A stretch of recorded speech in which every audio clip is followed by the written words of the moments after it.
நளினி என்ற பள்ளி ஆசிரியை தன் மாணவர்களிடம் கடவுளிடம் நான் கேட்கும் வரமும் அதன் காரணமும் என்ற தலைப்பில் ஒரு கட்டுரையை எழுதச் சொன்னார். மாணவர்கள் சமர்ப்பித்த கட்டுரைகளில் ஒரு கட்டுரை மட்டும் நளினியை நெகிழ வைத்தது.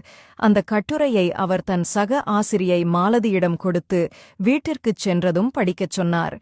அந்த கட்டுரையை படித்து மாலதி அழத் தொடங்கினார். அப்போது தற்செயலாக அறைக்குள் வந்த அவருடைய கணவர், "ஏன் அழுகிறாய்?" என்று கேட்க, என் சக ஆசிரியரின் மாணவி எழுதிய இந்த கட்டுரையை படித்துதான்.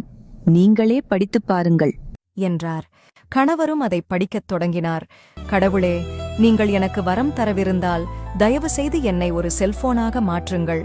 என் குடும்பத்திற்கு நான் முக்கியமானவளாக மாற வேண்டும். என் பெற்றோரின் முழு கவனமும் செல்போனில் இருப்பது போல என் மீதும் இருக்க வேண்டும். எங்க அப்பா வேலையிலிருந்து வீட்டிற்கு வரும்போது அவர் எவ்வளவு சோர்வாக இருந்தாலும் செல்போனுடன் நேரம் செலவிடுவது போல என்னுடனும் நேரம் செலவிடணும். எங்க அம்மா சோகமாக இருக்கும்போது செல்போனை பற்றிக் கொள்வதைப் போல என்னை புறக்கணிக்காமல் என்னையும் பற்றிக் கொள்ளணும். என் சகோதரர்கள் செல்போனுக்காக சண்டை போட்டுக் கொள்வதைப் போல என்னுடன் நேரம் செலவிட போட்டி போடணும். என் குடும்பத்தினர் மற்ற எல்லாவற்றையும் ஒதுக்கி வைத்துவிட்டு என்னுடன் நேரம் செலவிடணும். செல்போன் வேலை செய்யவில்லை என்றால் அதை உடனே சரி செய்கிறார்கள். அதேபோல நான் சோர்வாக இருந்தால் என்னையும் உடனே கவனிக்க வேண்டும். மொத்தத்தில் என்னை சுற்றியுள்ள அனைவரையும் நான் சந்தோஷமாக வைத்திருக்க வேண்டும். கடவுளே, நான் எதையும் அதிகமாக கேட்கவில்லை. என்னை செல்போனாக மாற்றுங்கள் போதும்.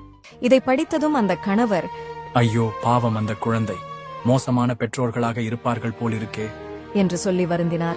மாலதி அவரை பார்த்து, இந்த கட்டுரையை எழுதியதே நமது மகள்தான் என்றார்.